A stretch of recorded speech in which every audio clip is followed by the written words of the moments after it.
Products made with truffles are already expensive.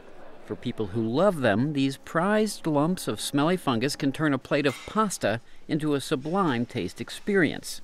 They live underground, require specially trained dogs or pigs to find them, and have a very specific growing cycle. For this winter truffle, the critical period for it are the summer months.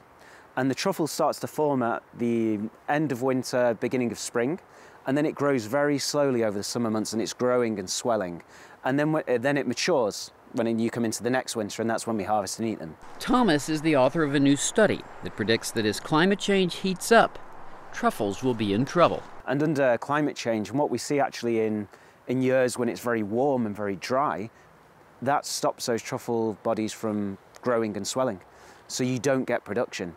So under these climate change models, we're going to see a lot less soil moisture, a lot less precipitation, and higher temperatures. Not just a little trouble. The new study predicts that in many truffle habitats, the tasty fungi could just disappear. We looked at two climate change models. We looked at the most likely one, and then we looked at one which is a nicer scenario. It's less warming and it's less drying.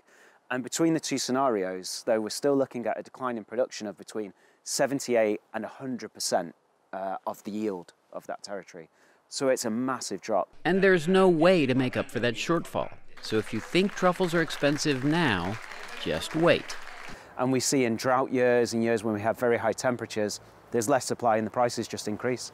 So that's going to continue to happen. I'm sure they're going to get very, very expensive going forward. In drought years, truffle prices can reach up to $2,500 a kilogram. And Thomas says to expect prices to rise to at least that level. Kevin Enochs, VOA News.